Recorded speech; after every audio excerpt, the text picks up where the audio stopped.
funciona, também foi semana passada agora, que continuou um curso chamado Ortodoxia, do Chesterton, que é o livro do Chesterton, Ortodoxia, que também está funcionando numa igreja chamada Nossa Senhora do Brasil, na Avenida Brasil, que é a igreja mais famosa de São Paulo, mais chique. Para casar lá, Ah. reserva e depois arrumar um noivo. É, a primeira reserva lá. Uns 3 anos. É mais fácil arrumar lugar, é mais fácil arrumar noivo do que casar. Tá?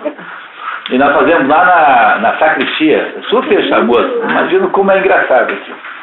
E então fica lá uma pessoa assim com um sacristão assistindo, que é o seu braço. Né?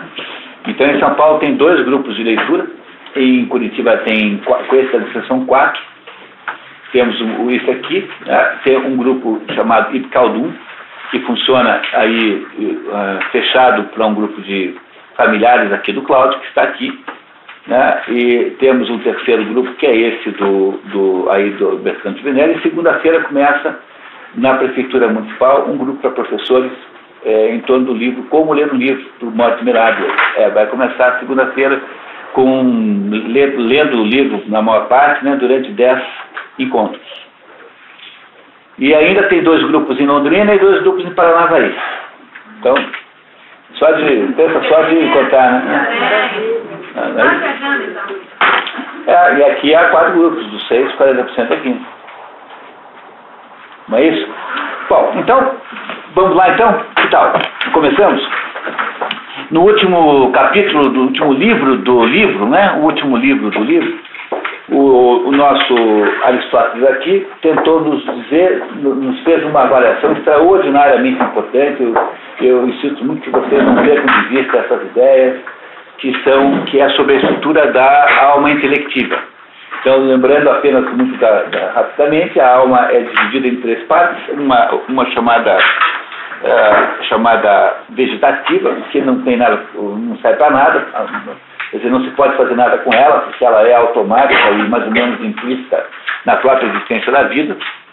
A segunda é a alma sensitiva, que onde estão as emoções, as paixões, né? A paixão é a palavra melhor aqui, porque paixão, tecnicamente, também vem da palavra passivo, quer dizer, é tudo aquilo que nos impressiona e, por nos impressionar de fora, nos incentiva a ação. Então, as paixões são os nossos desejos, são as nossas reações emocionais, enfim, tudo aquilo que é associado à água, né, digamos, astrologicamente falando, está no âmbito da alma sensitiva. A alma que sente tudo aquilo associado às emoções físicas, frio, calor, enfim. Tudo aquilo que você sofre como fisicamente ou emocionalmente está nessa alma sensitiva. Nós não devemos deixar que essa alma controle a nossa existência, porque nós compartilhamos essa alma com os animais. E o seu cachorro tem uma vida emocional plena. O seu cachorro sente felicidade quando você chega em casa, ou não, né? Mas, né? Porque teve casos claríssimos disso. Por exemplo, o gato do João Gilberto se suicidou. Aquele gato que caiu do prédio em Salvador disse que não foi acidente, foi suicídio mesmo. Né? Não é isso? Quer dizer, pode ser imaginado que o cachorro do Henry Ford também se matou, pulou embaixo de um carro. O cachorro do Henry Ford. Porque essas pessoas, né, devem ter dificuldades imensas em manter animais felizes. Então o animal tem total vida emocional, ele não tem vida intelectiva nenhuma. O seu cachorro nunca é capaz de trocar uma ideia com você sobre qualquer assunto intelectual, mas eles têm a ideia das emoções. Sente fome e frio, sente saudade, sente prazer, sente desprazer, tudo isso um animal também sente. Portanto, uma vida humana estabelecida nesses critérios seria uma vida humana miserável, né? Seria muito, muito ruim. Portanto, nós não devemos deixar que a nossa vida seja conduzida pela nossa alma emocional, embora isso seja comum até a adolescência.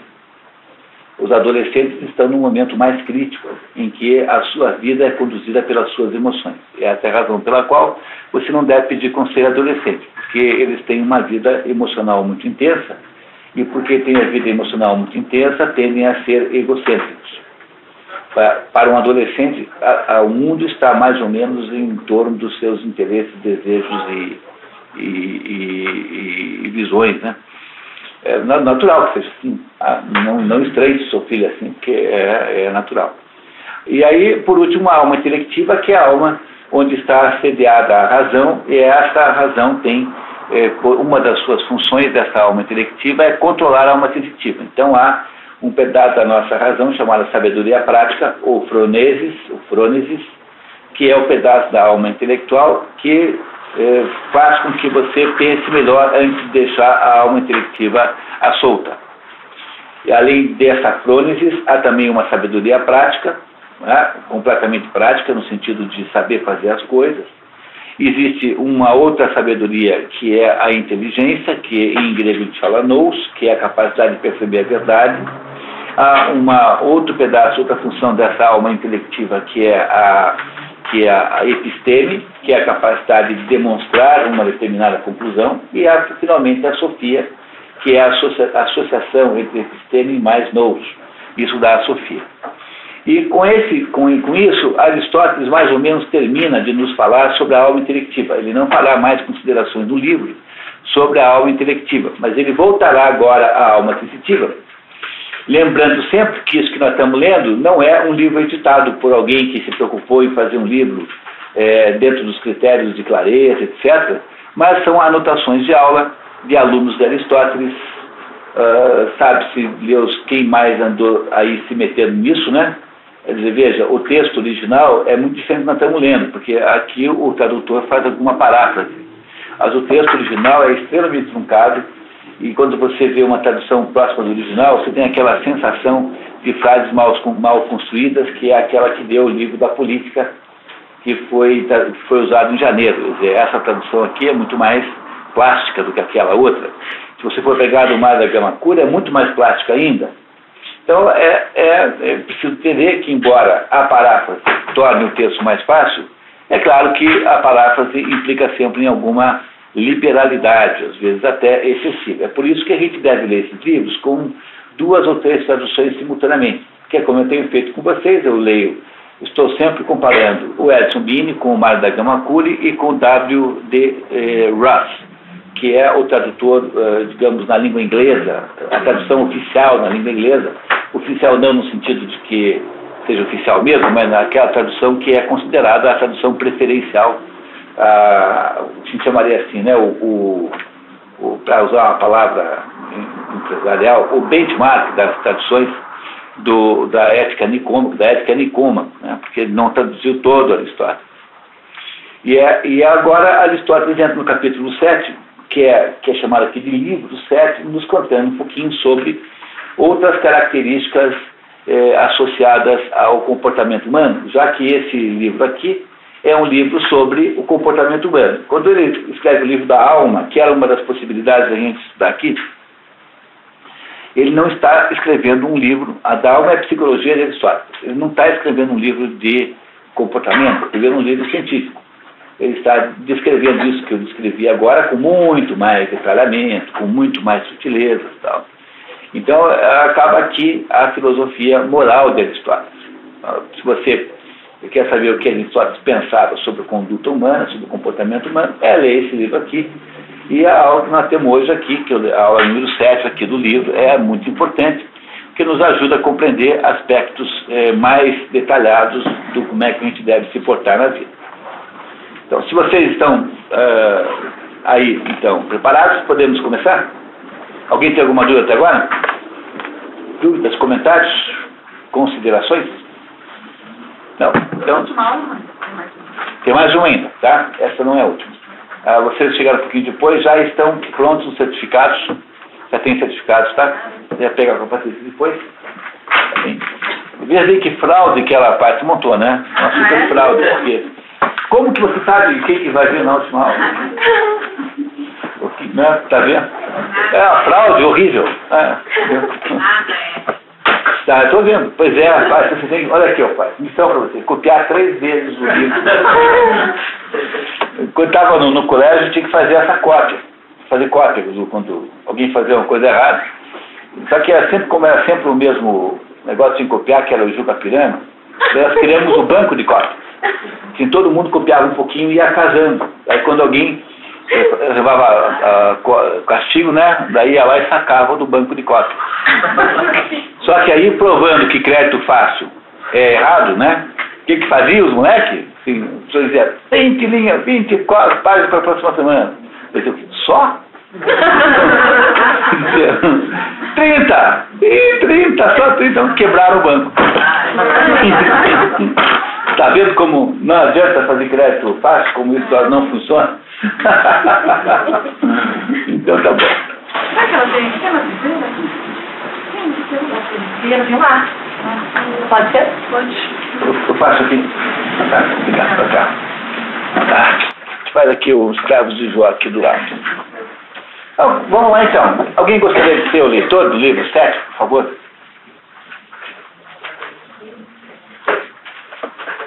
Roseli, muito bem, voluntário, vamos lá. Instauremos agora um recomeço em torno do assunto, estabelecendo os resultados morais a serem evitados não de três: o vício, o desregramento, intemperança e a bestialidade. Bestialidade. Então vamos lá. Então, para começar bem o nosso negócio, tem aqui já um esquema aristotélico número 11, que vai nos ajudar a entender um pouco melhor o que ele entende por cada coisa dessa. Por favor, Mônica, gentileza. Ensina, por favor. Então, só um minutinho para a gente poder... Oi, tudo bom? Só um minutinho para a gente dar uma olhadinha antes de começar. Continuar?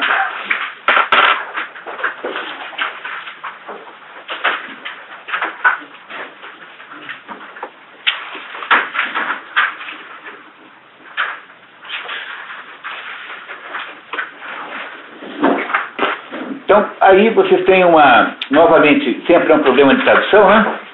Então, olha aí, tá? Isso que ele está dizendo que a gente vai estudar hoje, as palavras gregas para essas três coisas são kakia, tá? Kakia, né? Que significa em grego mal, ruim, feio, kakia, né? Cacofonia é um som ruim, né? Caco é errado, é ruim. Acrasia é de restrição, né? Acrasia é aquele que não tem regra. Acrasos, né? Craso não é regra. E teriotes é aquele que parece uma besta, parece um selvagem. Então, essas três palavras em grego foram traduzidas da seguinte maneira pelos 4 autores aqui que estão referenciados no dia de hoje. O primeiro, que vocês não conhecem, é o Eduardo C.B. Bittar, que tem um livro sobre filosofia aristotélica maravilhoso, livro de, 1.500 páginas, que tem para vender por aí, caso alguém se interesse por isso. Então, esse bebê nunca tinha aparecido antes, está lá embaixo o nome dele, na bibliografia, né? Eduardo C.B. Bittar, que traduz por vício, intemperança e bestialidade. O Ross, que é o nosso velho tradutor em inglês, ele é escocês, na verdade, que é esse aí, W.D. Ware, né? VWDR, Vice, Incontinence e Brutishness. O Mário da Gama Curi, MGK, traduz por deficiência moral, por incontinência e por bestialidade.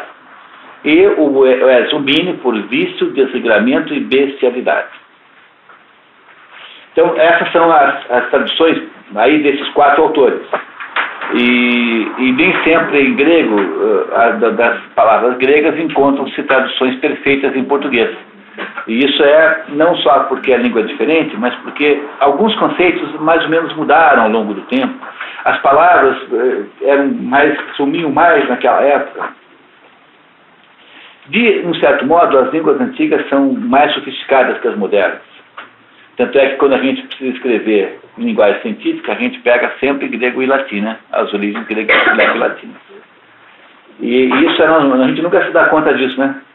Mas o português o que é? É um dialeto mal falado, né? É uma espécie de língua, assim, um pessoal meio índio, assim, que ficava lá no canto nas periferias do Império Romano.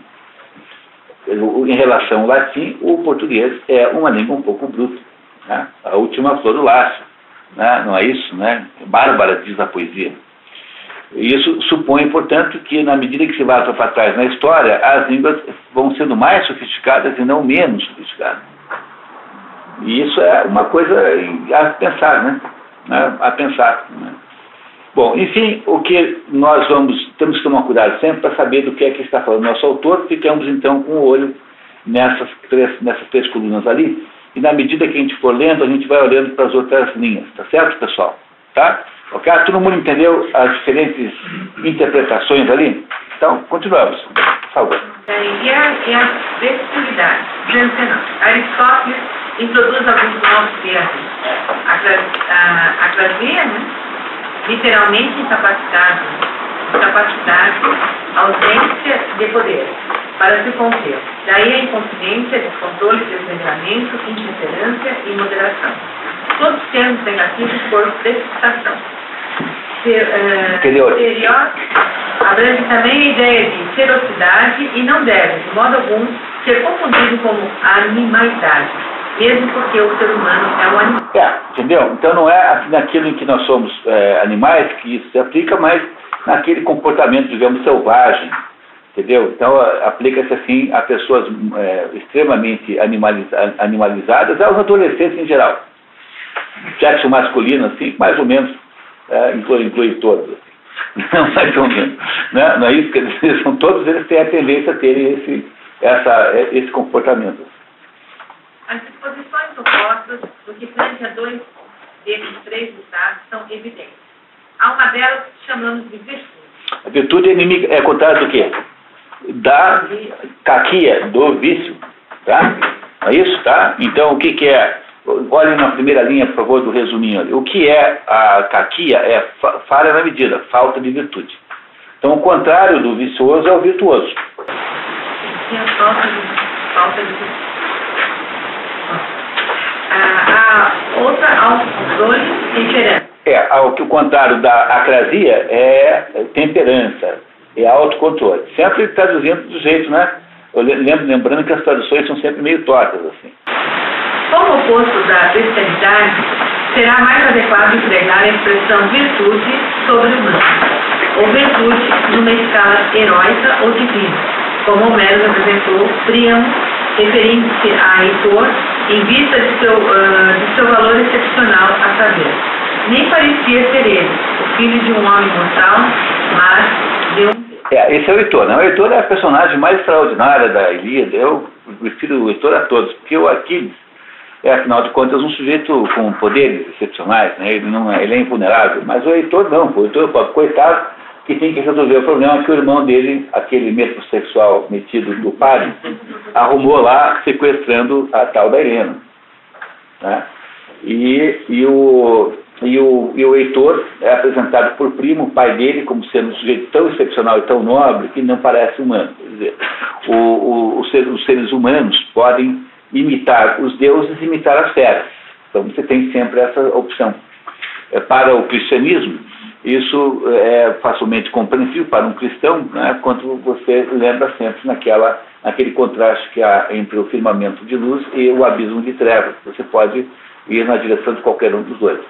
Então é isso que o Aristóteles começou a dizer. Diz, olha, o virtuoso é o contrário do vicioso, o controlado, o autocontrolado é o contrário da intemperança, e por último o divino, ou não, que seja divinamente bom, é só olhar o que está ali, está vendo? Ó, o que é o virtuoso? Não, o que é a caquia, né? Falha na medida, falha na virtude. Embaixo, posição, o homem virtuoso procura o justo meio, enquanto o vicioso delibera pelo vício. Depois a gente depois vai entender bem o que quer dizer isso, né? Não é isso? Então, o que é a acrasia? Falta de deliberação ou deliberação baseada em conhecimento precário. Depois a gente entende o que é isso. E o que é o teleotes? É aquele que é o excesso de vício ou extravasamento dos limites da natureza humana, né? Tá certo? Da natureza humana. Então, o sujeito que se comporta assim, fora, então, alguém que come como um porco, está dentro desse critério. Compreendemos? Então, o grau mais grave de obesidade chama-se suinismo. Então, o momento, né, o grau mais grave de obesidade é quando a pessoa mais ou menos transformou-se simbolicamente num porco. Então, há aí uma degradação da natureza humana a um aspecto animal.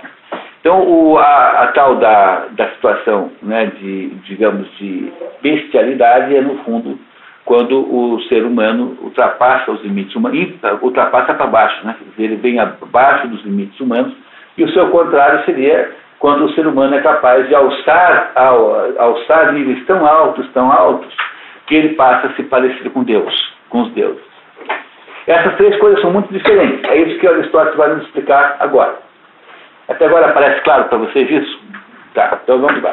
O ponto seguinte, como dizem os homens que a virtude excepcional transforma homens em Deus, a disposição oposta à bestialidade será claramente alguma qualidade mais do que humana, posto que não há isso que chamamos de virtude no que se refere a um Deus, tanto quanto não existe vício ou virtude, no que se refere a uma fé. Quer dizer, quando a gente diz que o sujeito parece um Deus, que touro parece um Deus e que fulano parece um porco, então os porcos não estão submetidos a critérios morais. Então o porco, quando come assim de maneira um pouco assim deselegante, isso não deve ser jamais considerado um defeito, falta de educação, né? Porque os animais não estão submetidos a critérios morais e os deuses também não estão. Então é sempre mais ou menos por analogia, digamos, analogia literária que você faz isso. A qualidade do dom divina é algo mais especial do que a virtude. E a qualidade de mal bestial é de um tipo distinto. Quer dizer, não são tipos de vícios. Porque a qualidade de alguém que é divino é mais do que uma qualidade, tanto é que não pode ser, na verdade, elogiado, porque Deus não deve ser elogiado por ser Deus, ele é Deus em si próprio, não é uma coisa que envolva mérito. E da mesma forma que a bestialidade aqui também não é um vício, é, no fundo, alguma coisa mais grave do que um vício, mais grave no sentido de que é pior do que um vício, quer dizer, alguma coisa fora do controle da pessoa que o tem. Assim, vamos esperar que ele vai nos explicar tudo com calma. E como é raro para um homem, ter no sentido de essa palavra comumente empregada pelos lacedemônios, como um termo de suma admiração aplicado a alguém. Lacedemônios são os espartanos, né? Tá? Espartanos.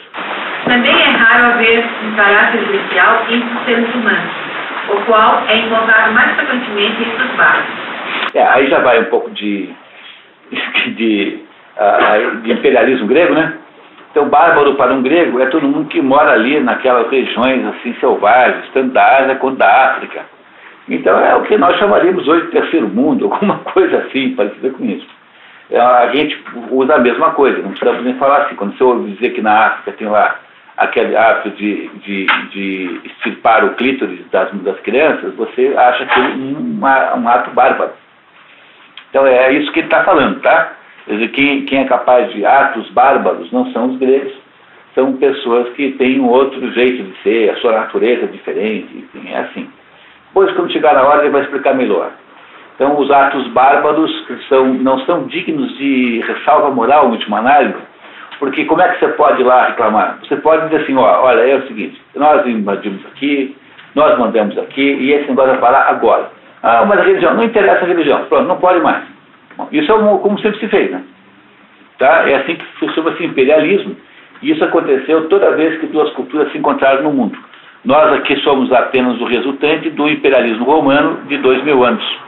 Então chegou lá um biano dos romanos lá, e em Portugal, digamos, supondo, né, que nós tenhamos aqui alguma vinculação portuguesa, chegaram lá os romanos e disseram que aquele jeito de fazer não podia, que agora era do jeito deles, pronto. E aí, embora os romanos fossem muito condescendentes com a cultura local, sabe, não faziam nenhuma imposição grave, assim. Mas sempre que houve na história humana contato de culturas, alguma coisa perdeu-se. Não é possível haver civilização sem algum atrito e sem algum desastre, sempre tem. Então uma coisa é essa, né? E a outra coisa é a gente achar que aquilo que eles fazem lá é normal. E para nós, esses atos religiosos aí, são atos bárbaros. Nós não admitimos isso no nosso sistema de valores. Tá? Achamos que isso está errado. Mas não achamos que possa estar errado. Está errado com o nosso sistema, não é isso? Mas a gente os submete ao nosso sistema como alguém puxa um cavalo da baia 1 para a baia 2. Ele faz assim, basicamente. É claro que sempre tentou se cristianizar as pessoas também, que era uma maneira de tentar dizer até porque não podia. Mas na prática faz a base da violência mesmo. Mas sim, não, continuamos. A propósito, deve-se acrescentar que alguns casos também ocorrem como resultado de doença ou associam processo de desenvolvimento. Alguns casos de bestialidade, tá? Bestialidade no mundo moderno é chamado... Bestialidade é uma perversão sexual que consiste em transar com animais. Isso chama-se bestialidade, mas o sentido que Aristóteles está aqui não é nesse sentido sexual apenas, embora isso também seja um tipo de bestialidade. É no sentido muito mais amplo de todo comportamento que parece do animal e não é humano. Então, esses sentidos, comer carne humana, por exemplo, canibalismo não é um ato, não é uma perversão sexual, né? No entanto, é um tipo de bestialidade, de acordo com Aristóteles. Então, cuidado com a bestialidade aqui, que ela excede esse contexto sexual. Às vezes, também usamos o termo bestial para descrever o próprio, relativamente a um grau excepcional de um vício. Essa expressão, portanto, também é complicada, porque o próprio exprimir o próprio significa nomear, né, para estabelecer o que é, denominar. Então, só entender que bestial em Portugal significa uma coisa muito boa. Em português de Portugal, até que tem uma frase genial lá, quando eles estão em dúvida sobre alguma pessoa, assim, estão intrigados com uma pessoa que parece às vezes inteligente, às vezes não parece, eles dizem assim, ó, não se sabe se é uma besta ou se é bestial. Que é uma expressão genial, né? Não se sabe se é uma besta ou é bestial, um ao contrário do outro. Então, bestial, isso pode ser bom, tá? Mas a natureza da disposição bestial terá que ser abordada mais tarde, e já tratando do vício quando? Logo no início do livro, quando passou 5 capítulos nos dizendo que o vício é você pecar por excesso ou pecar por falta do quê? Da justa medida. Então, isso que ele chama de vício, ele já estudou quando ele estudou as virtudes. Lembra a virtude do justo meio? Então, como o vício é o contrário da virtude, ele já gastou metade do livro para explicar o vício, porque o vício é o contrário da virtude. Então, se a virtude está no justo meio, o vício está em qualquer uma das duas pontas, ou no excesso ou na falta. Claro para vocês isso, né? Ninguém duvida disso, né? Então, ele já explicou o vício. Ele não vai gastar muito tempo com o vício nesse capítulo, não. Cabe-nos, entretanto, abordar o desregramento e a indolência, ou efeminamento,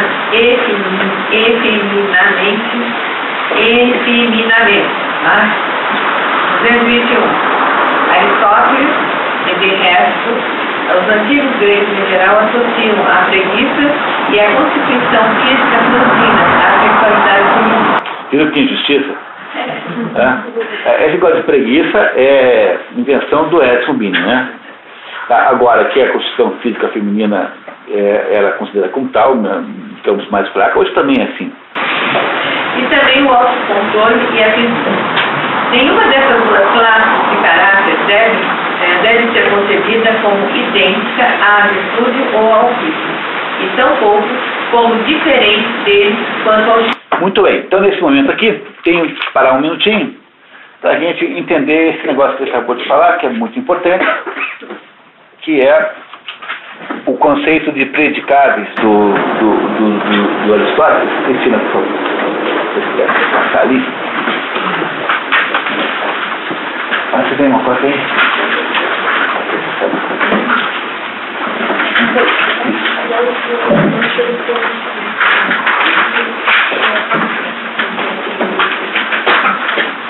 Então, no livro Tópicos, o livro Tópicos de Aristóteles é um dos livros do órgão. Tá? Tópicos é um dos livros do órgão, que é o livro que investiga os instrumentos do pensamento. Né? Então, dos esquemas aristotélicos mais básicos que existem, mais básicos é esse esquema de 5 predicáveis, que depois, na Idade Média, segundo o modelo do Porfírio, que Porfírio é um neoplatônico, é um grego neoplatônico, mas aí ele já atuava no Império Romano, Depois, na Idade Média, os escolásticos chamaram das 5 vozes, quinque voces, as 5 vozes em latim. Então, o que está escrito aí? De alguma coisa pode falar sempre de 5 coisas. Primeira coisa é a seguinte: parte que é o gênero para Aristóteles, parte da essência que é comum a entes de diversas espécies diferentes. Por exemplo, o Porfírio define assim: aquilo a que a espécie se submete. Todos os determinados macacos, quer dizer, determinados... talvez eu não sei bem, porque essas coisas eu não entendo bem, sabe, de macacos, mas estou supondo que todos os macacos pertencem ao mesmo gênero. Mesmo que seja um macaco grandão e um mico desse tamanho. Então, um mico desse tamanho e um gorila grandão são ambos macacos. Agora, eu não sei, porque pode ser que tenha macacos seja um gênero e tenha símio, o outro não tenho certeza. Mas pegamos os cachorros, que é o nosso exemplo de sempre aqui. Quer dizer, todos os cachorros que são indivíduos diferentes, todas as raças, digamos assim, são pertencentes a um gênero geral, porque há uma espécie de cachorridade que unifica a todos. Do mesmo modo que todos os macacos têm macaquidade, todas as xícaras têm chicaridade, portanto, tudo aquilo se unifica de alguma maneira. Então, as espécies são variantes, grupos de variantes de certos indivíduos, que, no entanto, se reúnem num resumo, mas sempre um resumo muito amplo. Por exemplo, exemplo 1, animal tem animalidade, portanto, animal é um gênero. Mas quando você pega uma máquina de escrever, então já não é mais animal, trata-se de uma máquina. Então, o gênero daquele objeto é máquina. Não é isso? No entanto, as máquinas todas são diferentes entre si, porque há máquinas que voam como aviões e há máquinas que fazem café como cafeteiras. E há máquinas que torram pão como as torradeiras e há máquinas que fazem, trabalham superfícies metálicas como as planas.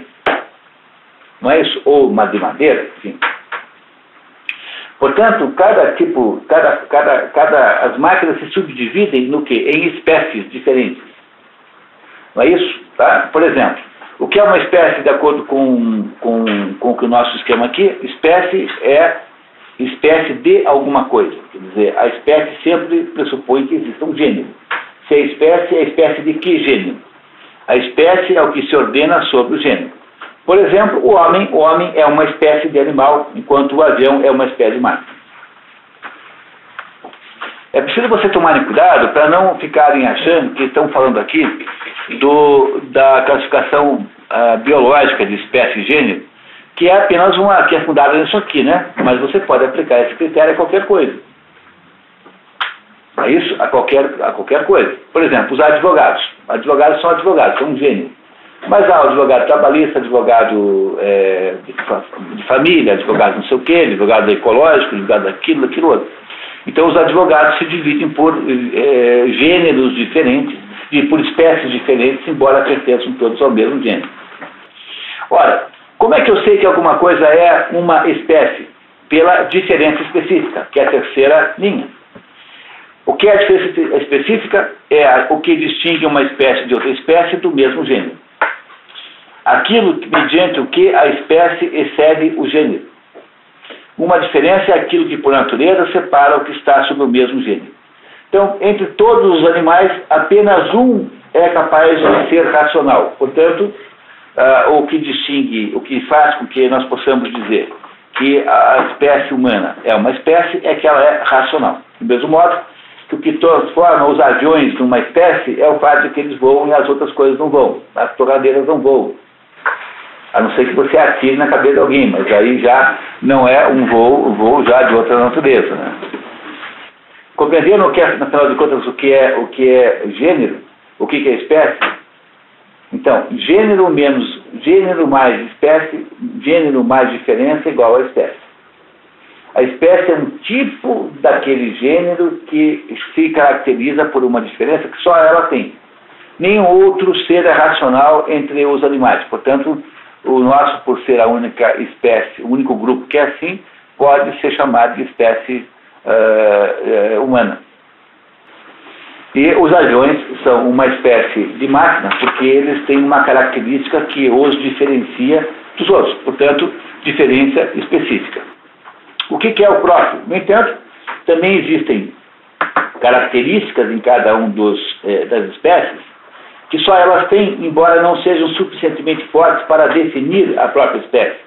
Então, o que é o próprio? É a característica que só pertence à espécie.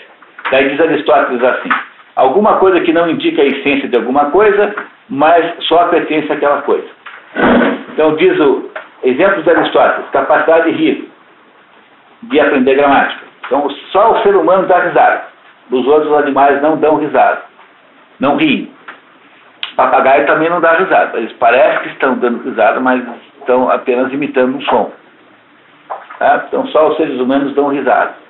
Então, embora, como isso só pertence ao ser humano, o nome disso é próprio. A expressão que Aristóteles criou é própria. Por exemplo, no caso do avião, capacidade de operar em pistas. Ela é uma diferença, mas não é tão grande que possa definir a essência. Não é isso? Porque você tem, por exemplo, os helicópteros, que são uma espécie de aeronave e que, no entanto, não operam, podem operar em pista também, mas não necessariamente. Não é isso? E, por último, você tem, para cada espécie, os seus acidentes. O que são os acidentes? São características que podem pertencer a várias espécies. Que pode aparecer e desaparecer sem a destruição do sujeito. Alguma coisa que pode pertencer ou não, pertencer a todos e à coisa em si. Por exemplo, no caso do ser humano, ser japonês, ser alemão, ser italiano, ser polonês, ser catarinense, ser amazonense, tanto faz. Quer dizer, você não deixa de ser o ser humano por ser nascido em qualquer lugar desse. Estar sentado, estar em pé, enfim, o que for, ser velho, ser jovem, não é isso? Ser preto, ser branco, são acidentes, não modificam a espécie humana e também não são próprios, porque eu posso dizer também que um avião é japonês, eu posso dizer também que uma árvore é velha. Ser velho não é uma característica exclusiva do ser humano. No caso do avião, ser avião de carga, né? Ser um avião azul, ser um avião da Transbrasil, ser um avião voando, um avião parado. São características chamadas acidentes. Vocês receberam aqui aquele esquema das 10 categorias aristotélicas?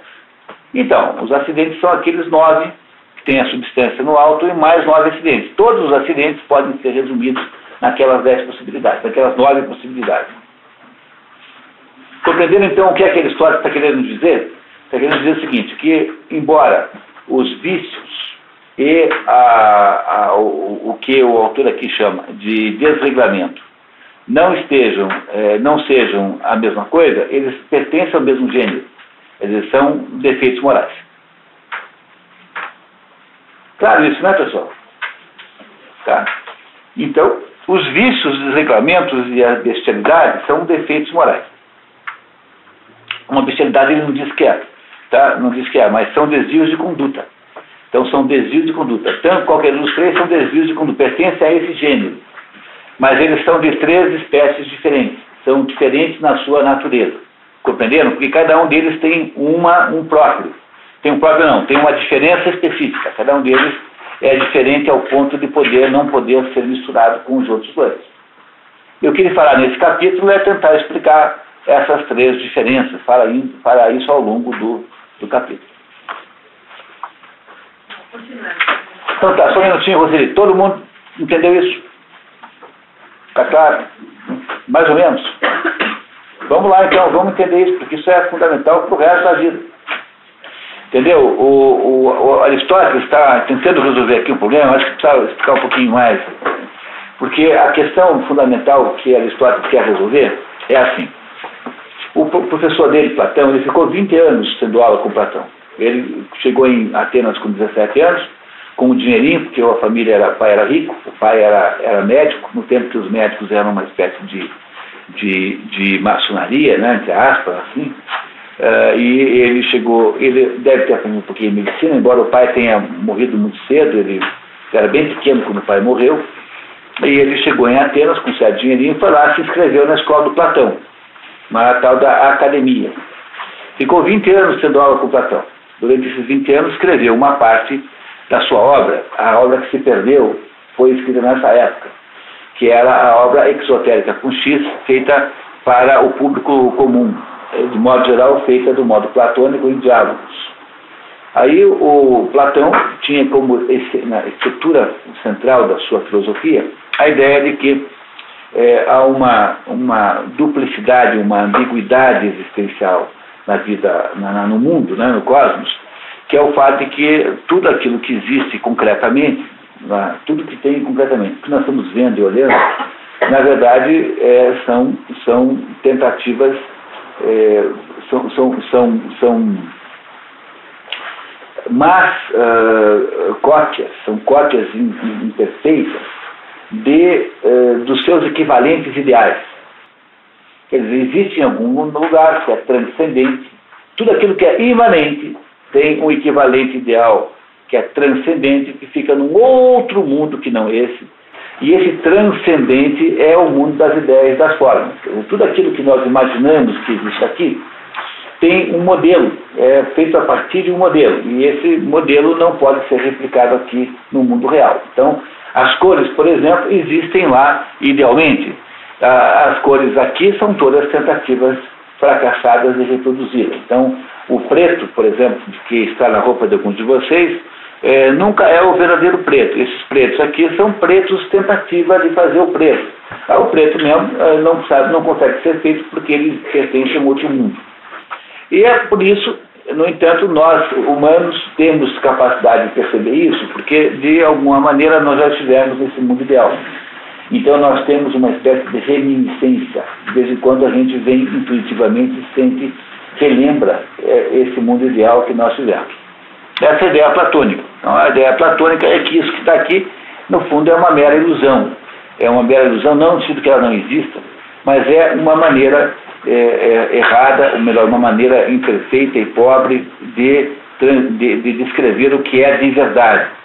Aí, para fazer o mesmo raciocínio no âmbito do pensamento humano, é que Platão inventa o mito da caverna, que diz que os seres humanos são pessoas que são todos prisioneiros de uma caverna e que ficam olhando para a parede, amarrados, olhando para a parede.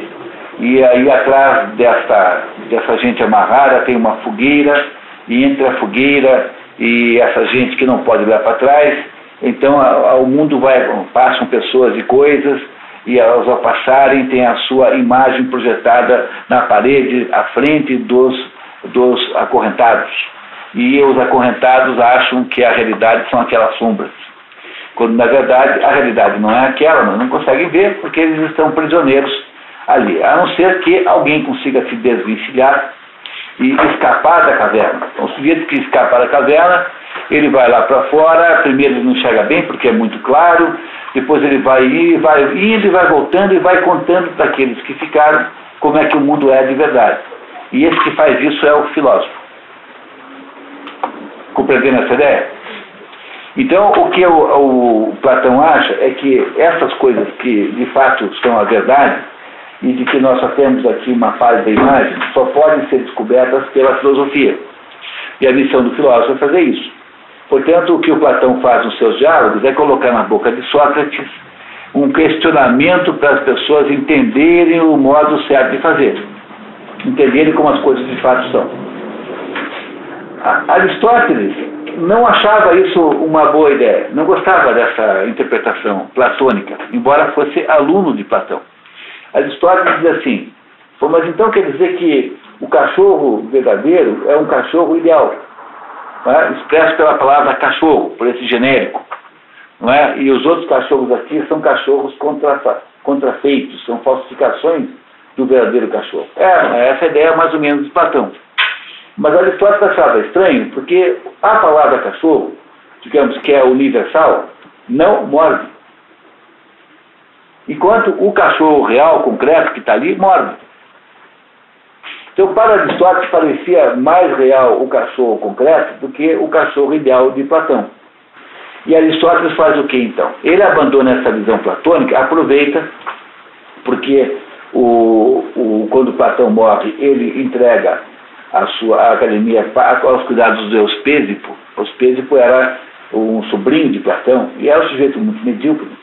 E Aristóteles fica também aborrecido, porque afinal, se alguém tinha direito de continuar aquilo era ele, E então Aristóteles, mas mesmo durante a época em que ele era aluno de Platão, ele já vinha tentando ir por esse canto, e Aristóteles começa a dizer, bom, então eu acho que vou fazer o contrário. Em vez de eu ficar olhando para a palavra cachorro ideal e ficar olhando para esses cachorros aqui como sendo imagens inadequadas daquele cachorro ideal, eu vou ver como é que são os cachorros reais. E Aristóteles, então, olha para os cachorros reais, e na medida em que ele tem aí alguma segurança de que esse conjunto de cachorros aí tem alguma coisa chamada diferença específica, você sabe que são animais. Agora, são animais de que tipo? São animais que têm determinadas características, que têm 4 patas, que são mamíferos, que latem, não é isso? Que têm um certo comportamento. Então, um cachorro, você logo vê que não é um cachorro. Você fica em dúvida quando vê um cachorro? Não. Você vai aos poucos, mesmo quando o cachorro é meio estranho, você demora pouco tempo para perceber que é um cachorro e não é um gato. Não é isso? Né? E aí você vai chegando à conclusão de que aquele conjunto de animais que estão por aí só podem todos ser resumidos na categoria cachorro. Quer dizer, a ideia de que a palavra cachorro é a espécie, mas a palavra cachorro é uma espécie universal também. E o modo como Aristóteles concluiu que existe a espécie é porque ele arrumou uma palavra que resume o que é um coletivo de cachorros específicos, reais e concretos. Compreenderam? Então, o Aristóteles está tentando fazer o quê? Ele está tentando entender como é que faz para você, partindo da realidade e dos cachorros concretos, chegar a conclusões genéricas, que o Platão não fez, porque o Platão começa pela conclusão genérica, diz, olha, tem o cachorro ideal. E aí ele acha que tudo que está aqui embaixo, em termos de cachorro, em termos caninos verdadeiros, são a imagem, essa imagem imperfeita do que está lá em cima. E Aristóteles tenta fazer o contrário. Ele tenta olhar para todos os animais que ele vai encontrando e vai tentando perguntar, vamos pegar, esse pessoal aqui tem alguma doença específica? Todos eles vivem na água e morrem quando eu tiro da água. Então o nome desse pessoal é peixe. O que é peixe? Peixe é uma espécie do quê? De animal. Não é isso? O animal é o quê? É universal. Mas os peixes todos têm características comuns, tão distintas, que é possível você olhar para todos eles e dizer, não, esse pessoal que pertence a um grupo específico. Então, qual é a metodologia que Aristóteles usa para fazer isso? Essa que está aqui. Então, ele chega à conclusão do quê? De que, se tem diferentes espécies, tem que ter alguma coisa que os unifique, porque não é possível que não tenha gênero. Não é isso? Então, o gênero é muito genérico.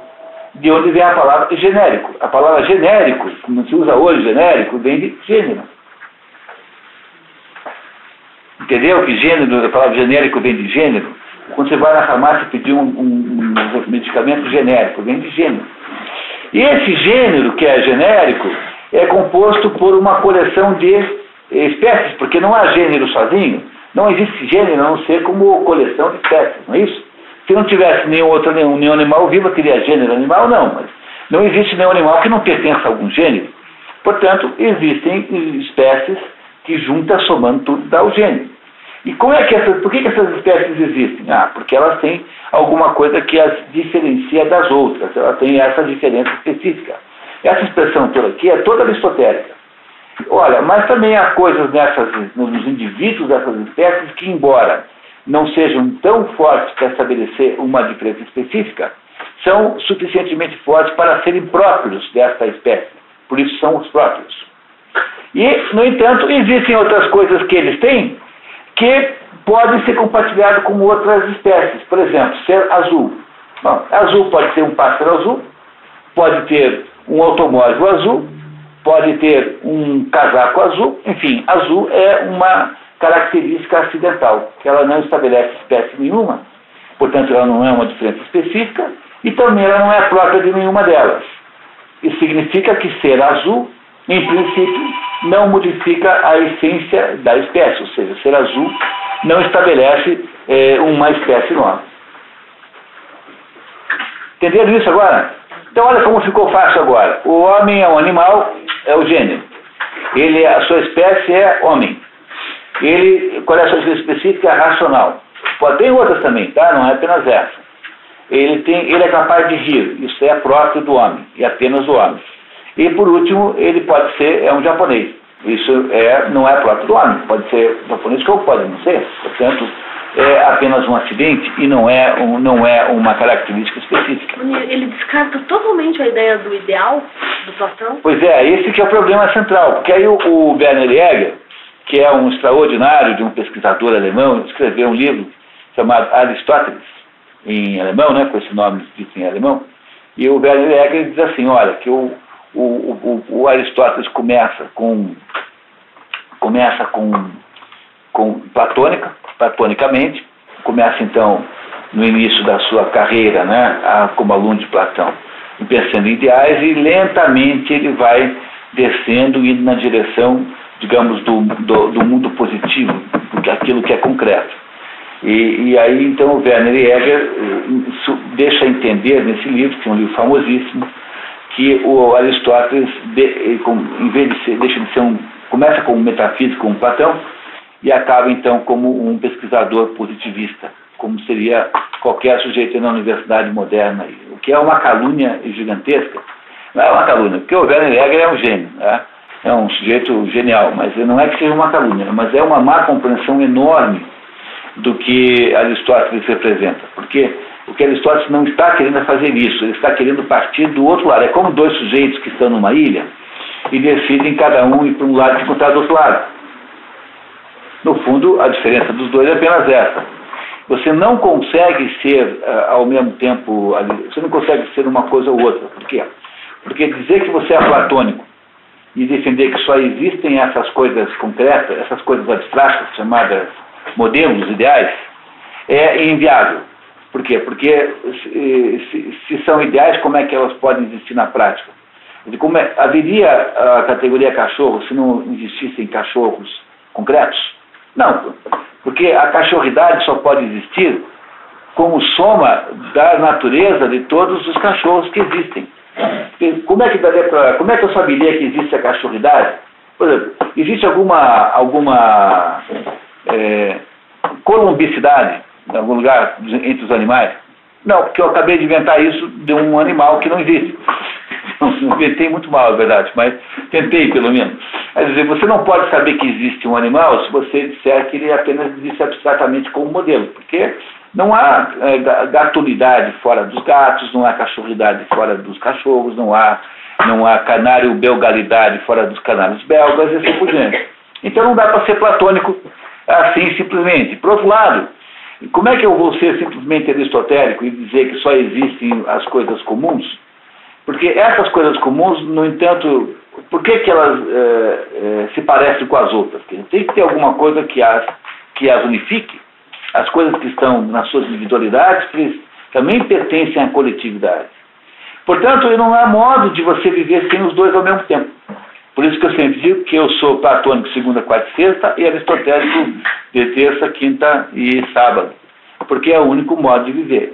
A interpretação que se faz de Aristóteles, nesse ponto de vista, é muito equivocada.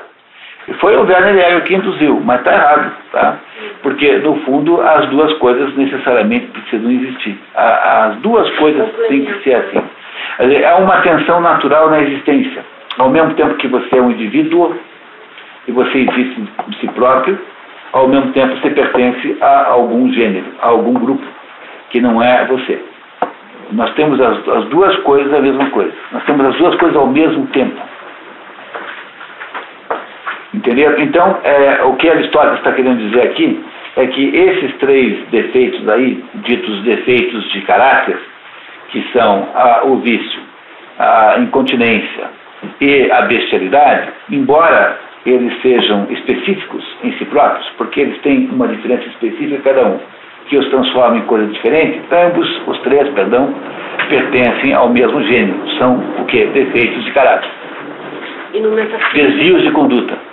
E no metafísica é o imutável, não o ideal. É que as coisas que estão lá aquelas coisas que estão... Não, é que para Platão o sentido do ideal é mais ou menos esse mesmo, né? Quer dizer, aquilo que está lá no mundo das ideias são os modelos esses que são imperfeitamente representados aqui. Então, a ideia de ter um gênero, tá? Um gênero é como se fosse uma obra de Deus. Um gênero tem uma conotação metafísica. Quer dizer, ele é um modelo também, né? Então, por exemplo, imagine que Deus fosse formar o mundo. Invente-se o cachorro. Então, esse cachorro que Deus está pensando é o cachorro ideal. Só que na prática ele vai cair num mundo onde tem mistura genética, onde tem variações, etc. Os genes não se transmitem de modo perfeito, de modo que vai ter gente um dia que vai achar que o cachorro não está bom, que tem que juntar um com o outro e fazer uma outra raça. Não é isso? Todos os cachorros que existem, as raças são todas elas artificiais, todas elas feitas pelo homem, que acha que o cachorro, como está assim, não está bom e tem que fazer um cachorro diferente. Então, o que acontece na prática é que, da visão platônica, a visão platônica não fala que foi Deus que fez isso, né? Isso que depois diz é Santo Agostinho. Diz assim, não, está certo, as formas são aquilo que estava na mente de Deus no dia que Deus inventou o mundo. Deus pensou no cachorro, pronto. Então, isso que Deus pensou é a forma ideal do cachorro. Como é que eu posso imaginar, portanto, que isso não exista? Tem que existir. Mas, ao mesmo tempo, isso não existe apenas sozinho, isso existe materialmente, concretamente. Eu só tenho a forma ideal se essa forma tivesse transformado no quê? Em cachorros verdadeiros, concretos, aqueles que eu posso pegar no colo, que mordem, entendeu? Que tem pulgas. Esses cachorros são os cachorros de verdade.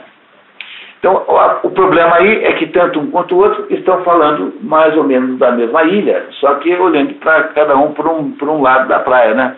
Um vai para um lado, vai para o outro, lá na frente desse encontro. Ficou mais claro agora, cara? Tá, então tá bom. Então continuamos, por favor. Nosso método, antes desse assunto, como no tratamento dos demais, será apresentar as várias opiniões a respeito de tais assuntos. E, em seguida, após primeiramente examinar as dificuldades da tarefa, finalmente provar, se possível, o que há de verdadeiro em todas as opiniões pertinentes a essas paixões. E se não for possível, fazê-lo em relação ao maior número delas e das mais precisas. Entendeu que é o método Aristóteles aí? Olha só, expôs aqui o seu método. Nosso método ante esse assunto, tal como o tratamento dos demais assuntos, será apresentar as várias opiniões a respeito de tais fenômenos. Isso chama-se estabelecer o status questionis. É uma metodologia básica de aprender a estudar. No nosso curso lá de imitação à vida intelectual, vai ter lá, vamos tentar entender isso, né? Você não estuda nenhum assunto, qualquer mestrado ou doutorado que você vai fazer na sua vida, pressupõe você ler bibliografia. Você não começa propondo uma ideia, assim, só porque você acha que teve uma ideia. Pode ser que a sua ideia não seja coisa nenhuma, seja bobagem, como diz o Chesterton, né? Eu sou aquele náufrago que achei que estava descobrindo uma ilha, mas acabei na Praça Tiradentes, porque ele achava que tinha descoberto uma coisa muito diferente. O Chesterton disse, olha, eu tentei entender o cristianismo por tudo quanto é modo heterodoxo, inventar maneiras de interpretar o cristianismo. Quando eu chego lá, eu caio na Praça Tiradentes toda vez. Quer dizer, no fundo, você sempre cai na ortodoxia. Então, esse é o problema do conhecimento científico, porque antes de você existir, veio um monte de gente antes, e essas pessoas fizeram um esforço de compreender as coisas antes de você. Mas há um tipo de intelectual de província muito vaidoso, que conhece uma meia dúzia, e são pessoas boas até, mas o sujeito é assim, o sujeito começa depois de velho, estudar um troço qualquer, e ele de repente tem assim uma intuição e resolve escrever um livro para apresentar uma grande descoberta que ele fez. Mas como ele não passou 20 anos estudando aquele assunto, isso que ele pensa que é uma grande descoberta é apenas a repetição de ideias muito velhas. E ele então faz o papel de bobo, porque ele fica se autodenominando inventor da roda, né? Inventor da álgebra, da matemática, quando na verdade ele só é ignorante do que veio antes dele.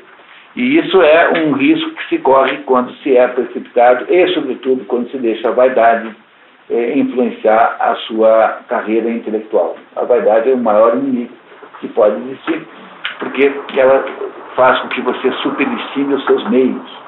E é por isso que Aristóteles foi a primeira pessoa que propôs isso, que antes de qualquer espécie de tentativa de resolver um problema, é preciso estabelecer o seguinte: onde é que estamos todos de acordo? Uma vez que você faça isso, ele vai falar isso em seguida, vocês verão como ele faz bem, você pode, então, fazer uma conclusão própria. Mas sem estabelecer o status questionis, quer dizer, o estado da questão, né? Status questionis, estado da questão em latim, não é possível sair por aí fazendo coisas, conclusões sobre nenhum assunto. Bom, se pudermos resolver as dificuldades do materialismo, uma parte dessas opiniões, a verdadeira estará suficientemente estabelecida. Então, ele diz que vai manter uma parte das opiniões reinantes, quer dizer, ele vai escolher e vai chegar a conclusões a partir disso. Ora, as seguintes opiniões são sempre... Se ele fosse um acadêmico moderno, ele poderia lá, depois de cada opinião, quem foi o autor, com letra maiúscula, que disse aquilo, entendeu? Mas claro que ele não tem... Ele não está preocupado com o CNPq, com CAC, sei quem, entendeu? ABIN, BNT, ele não está querendo fazer um trabalho acadêmico, ele está fazendo um trabalho da época dele. Então ele não cita os autores.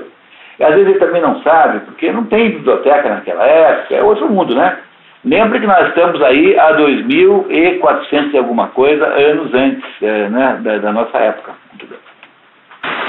Bom, primeiro, que o autocontrole e a firmeza são disposições boas e louváveis e que o desregramento e a indolência são más e censuráveis. 2.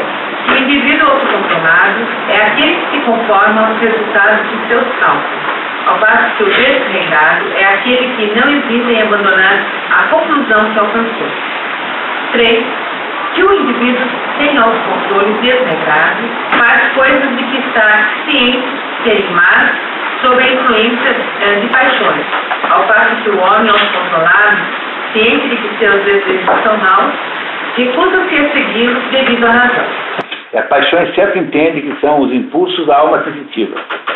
São os impulsos sensuais, enfim, todos voltados aos prazeres do corpo e às emoções humanas. Então a ira, tudo aquilo que é de natureza emocional. Tá?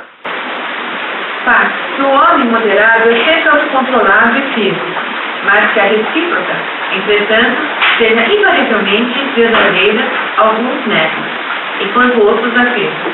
Esses últimos identificam o desregrado com o moderado ou imoderado e estes com aquele indiscriminadamente, ao passo que os primeiros veem distinções entre eles. Sim, às vezes é declarado que o indivíduo prudente não é capaz de ser desregrado, às vezes que alguns indivíduos prudentes e engenhosos são desregrados. 6. Outro sim, faz referência aos homens como desregrados na ira e na busca da honra e do bem. Nós não vamos discutir nada disso, porque ele vai explicar um por um. Tá? Não são hipóteses, são opiniões reinantes sobre esse assunto. Ele não é autor dessas hipóteses. Quer dizer, olha, dizem sobre esse assunto o seguinte. Aí uma foi lá um filósofo do pré-socrático, outra foi alguém do tempo dele, outra foi Platão, outra foi Sócrates pela boca de Platão, outra ele não sabe bem. Quer dizer, ele está fazendo aqui aquilo que nós faríamos hoje, que seria mais ou menos o levantamento bibliográfico, né? Quando você vai escrever um livro. Então você vai escrever um livro sobre qualquer coisa lá. Vamos lá, um livro sobre plantação de magnólias. Então você vai perguntar quem é que plantou magnólias. Como é que eu faço para fazer esses estudos aí das expedições pelo mundo da cultura? Eu tenho um formulário. Esse formulário tem uma lista de todas as fontes de referência que eu tenho na minha biblioteca. E a Patrícia vai sempre atualizando o formulário. Então, antes de fazer qualquer estudo, eu vou dizer, bom, o que é que eu tenho aqui na minha biblioteca de referência que fala, por exemplo, sobre esse livro agora, né, Traição dos Intelectuais de Sábio. Então, eu olho um por um, pesquiso um por um, e preencho um formulário. Está até por aqui, depois eu até mostro para vocês, se vocês quiserem ver como é que é na prática. Depois que eu consigo saber tudo que eu tenho em casa, aí, porque as fontes de referência são genéricas, né? Então, depois que eu sei mais ou menos, aqui, mapa de referências bibliográficas. Cada livro gera um documento desse aqui. Aí, depois que tem as referências, digamos, genéricas, gerais, aí tem as referências específicas. Então, vamos ver, tem alguém que escreveu um livro sobre a traição dos intelectuais? Tem alguém que escreveu um livro sobre algum livro de comentário disso? Enfim, você para poder estudar o livro, você tem que fazer um levantamento de tudo aquilo que se disse sobre ele. É claro que eu não tenho toda a biblioteca do mundo, mas também não se trata de uma tese de doutorado, trata de um encontro de sábado à tarde, né? Não dá para a gente também imaginar um trabalho exaustivo para fazer, demorar 10 anos para fazer cada livro. Então, eu imagino que vocês compreendam que quando há uma tese de doutorado, você fica 2 anos fazendo isso, 3 anos, 4 anos, 5 anos. Aí é muito mais complexa a pesquisa, é muito mais detalhada, mas é mais ou menos isso que Aristóteles inventou aí. Quer dizer, ele inventou essa ideia. Então, quando você faz o trabalho, você fala assim, segundo Marcuse é assim, segundo Curto Levin é assado, segundo não sei quem falou isso. Aí você vai mais ou menos reunindo as opiniões sobre aquele assunto. E se você é coordenador, né, se você é instrutor de uma tese de alguém, você é preciso, né, incentivar aquele estudante a gostar de fazer isso. Porque uma pessoa que não gosta de fazer isso não tem a menor vocação intelectual, mas zero, nenhuma. O sujeito que, a maioria absoluta dos alunos que eu tive na vida como orientados, toda vez que eu mandava ler um livro, eu dizia assim, achei um livro bacana para você ler. Aquela pessoa ela derrete assim na cadeira, porque aquilo que me parece ser fascinante e interessante, para ela é mais uma amolação de ter que ler mais um livro, que só revela, né, a farsa gigantesca que é esse negócio de ensino no Brasil, que na verdade ninguém está interessado em saber nada, né, a não ser as exceções maravilhosas e extraordinárias que existem, mas então, isso aqui é mais ou menos isso. Não são hipóteses que ele levantou. São opiniões reinantes no mundo intelectual da época sobre esse assunto. Que são opiniões que ele irá analisar agora, uma depois da outra. As dificuldades que podem ser apresentadas são as seguintes. O que é dificuldades? São problemas. Está dizendo que ele não acha que essas opiniões sejam certas. Esse homem inventou a ciência. Isso que nós chamamos de ciência, é isso aqui, coisa que inventou. Começando por como pode o indivíduo não conseguir manter o autocontrole quando acredita acertadamente que o que faz é errado? Alguns dizem que ele é incapaz de fazê-lo, quando está ciente que o ato é errado. Uma vez que, como sustenta Sócrates, seria estranho se descendo um homem com instrumento, alguma outra coisa sobrepujasse esse conhecimento e o arrastasse como um escravo. Frase extraída do Protágoras de Platão. Isso é o Protágoras de Platão, é um diálogo platônico. Todos os trabalhos de Platão, exceto a carta número 7, são todos eles diálogos. E então, nos diálogos platônicos, quem conduz as reuniões e, em princípio, estabelece o que está certo, né, que é o aferidor da sabedoria, é Sócrates. É claro que nós não sabemos quantos daqueles Sócrates são ele mesmo, quantos são Platão. Então, quando os diálogos são mais velhos, são mais socráticos, e depois, mais tarde, vão ficando platônicos. Isso só não acontece no último livro, chamado Leis, em que o diálogo é feito com um estrangeiro, conduzido por um estrangeiro, que é Platão mesmo. Então, o único diálogo em que Sócrates não é o centro da conversa é Leis, o último. Os outros todos é Sócrates o centro da conversa. Sócrates não escreveu nenhuma linha. Vocês sabem, Sócrates é um professor de praça, não é um intelectual que escrevia nada. Não há nenhuma linha escrita por Sócrates. Não é que se perdeu, não escreveu nada. Mas, então, o que Sócrates dizia é o seguinte: como é que pode alguém que sabe o que está certo fazer errado? O Platão, concordando com Sócrates, diz assim: verdade conhecida é verdade obedecida. É uma frase platônica que ele não cita aqui, mas é a mesma ideia: verdade conhecida é verdade obedecida. Então, como pode, diz Sócrates, assim, um sujeito que sabe que não é para puxar o rabo do gato, fazê-lo? E a desconfiança é porque há para certas pessoas um prazer excepcional numa coisa dessa. Né? Deve ser por isso, né? Não é isso? Tá? Deve ser essa a explicação provável. Mas vamos ver como é que ele continua argumentando. Com efeito, Sócrates costumava combater completamente tal opinião. Ou seja, a de que, sabendo alguém o que é certo, faz errado. Entretanto, é preciso entender precisamente o que Sócrates quer dizer com conhecimento. Ver, entre outros, os diálogos Protágoras e Texto de Platão em diálogo, em clássico Edipo é essa editora aqui que publicou também os diálogos, né? Então aqui ele está referenciando Protágoras e Teto, que são os dois diálogos onde aparece a opinião de Sócrates sobre isso, levando em conta sempre que, por exemplo, Teto, que é um diálogo tardio, provavelmente já é a opinião de Platão mesmo. Platão é que está falando e põe na boca de Sócrates, não na boca dele. Tá? É isso, ele não se põe lá como autor. Muito bem. Então, sugerindo que não existe isso que chamamos de desengramento, visto que ninguém, segundo ele, age contra o que é melhor na crença de que o que faz é mal, mas somente através da ignorância. Só que diz assim, olha, só quem age mal, age porque tem ignorância do bem, e nenhuma outra circunstância. Essa é a opinião de Sócrates. Não sei se está certo, nem ele sabe. Ele está aqui levantando dificuldades.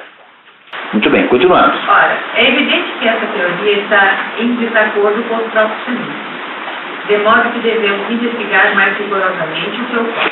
Porque há pessoas que de fato sabem que é mal e mesmo assim o praticam. Portanto, deve ter alguma coisa estranha aqui que Sócrates não percebeu. Né? Se a falta de autocontrole é causada pela ignorância, é preciso investigar de que tipo de ignorância se trata, pois está claro que o homem que não consegue ter autocontrole não considera a ação certa antes de se tornar presa da influência da paixão. Mas alguns pensadores aceitam a doutrina sob uma nova forma alterada. Admitem que nada é mais poderoso do que o conhecimento, mas não admitem que ninguém haja contra o que lhes pareceu ser o melhor procedimento. E, por conseguinte, sustentam que o homem desregrado, ao sucumbir às tentações do prazer, não possui conhecimento, mas apenas opinião. Opinião é doxa, né? Lembra? Doxa, né? E, no entanto, se tratar realmente de opinião e não de conhecimento, não uma forte crença a oferecer resistência, mas apenas uma delas, como aquela de pessoas distantes. Poderíamos perdoar um homem por não se manter fiel às suas opiniões diante de desejos vicientes, mas não perdoamos o vício, tampouco qualquer outra qualidade censurável. Isso, explicar um pouquinho isso, para não ficar com a sensação de que é difícil. Quer dizer, o sujeito, a sabedoria é mais forte que tudo.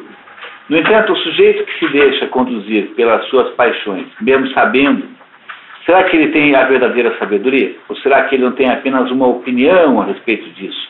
Uma opinião, o que é doxa? É uma opinião, é uma sabedoria desestruturada, é uma sabedoria precária, uma sabedoria imperfeita e parcial, não é isso? É essa a ideia.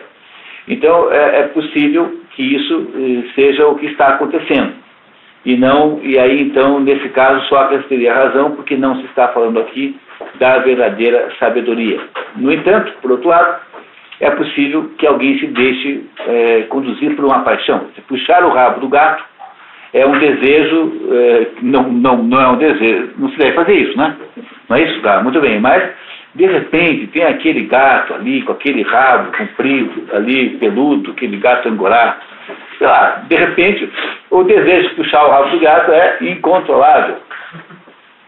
Ou fazer como os italianos fazem, não conseguem não beliscar, né, as mulheres na rua. Então, isso é uma atitude viciosa, né? Talvez seja, talvez não seja. Quer dizer, o que ele está querendo aqui aos pouquinhos fazer é estabelecer uma diferença entre vício e descontrole. Não são a mesma coisa. Por isso é que estão em espécies diferentes, estão separados em colunas diferentes. Vício e descontrole não é a mesma coisa. Por quê? Porque o vício tem um aspecto deliberado. Você decide fazer daquele jeito que parece a você que desse jeito é melhor. Você escolhe o mal de modo decidido, de modo inconteste. No entanto, o sujeito descontrolado é aquele sujeito que não consegue resistir a uma certa paixão. Essa é a diferença essencial dos dois. Por causa disso, o vicioso é incurável, mas o descontrolado pode ser controlado, contanto que não seja teimoso, não seja rabugento, não seja, enfim, todas as coisas que ele vai depois nos contar aqui, se a gente conseguir chegar até lá. Não quanto eu. Ah, então, o que ele está querendo fazer nesse momento é mostrando que há que se distinguir o vício da intemperança, digamos, do descontrole, para poder entender a diferença dos dois. Entenderam a diferença? Olha aqui, um sujeito sai de casa armado para praticar assaltos relâmpagos. Esse sujeito é um vicioso, ele escolheu uma vida de crime. Aí o outro troço é o sujeito que tem uma briga de trânsito e mata alguém porque ficou com muita raiva de um outro fulano. São coisas iguais? Não, não são coisas iguais. Ambos são defeitos de caráter, mas o primeiro não tem cura e o segundo tem.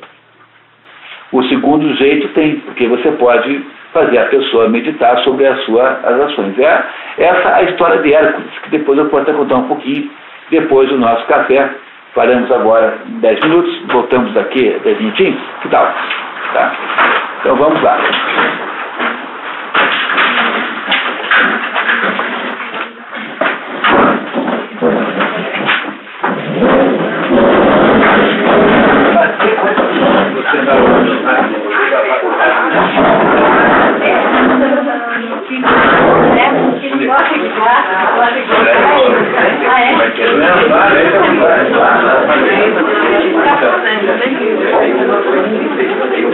Não, eu faço calor.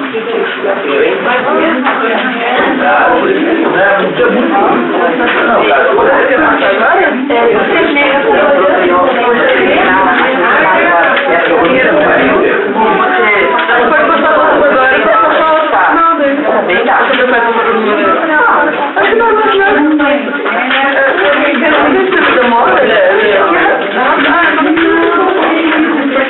cara,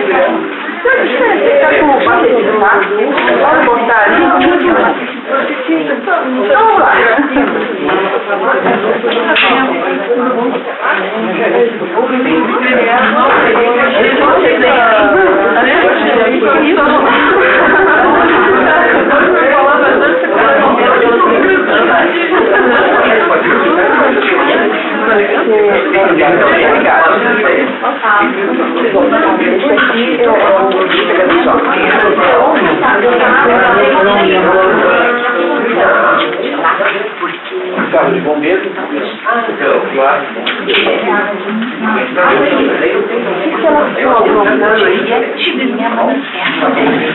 Ela voltou agora da Argentina. Começou agora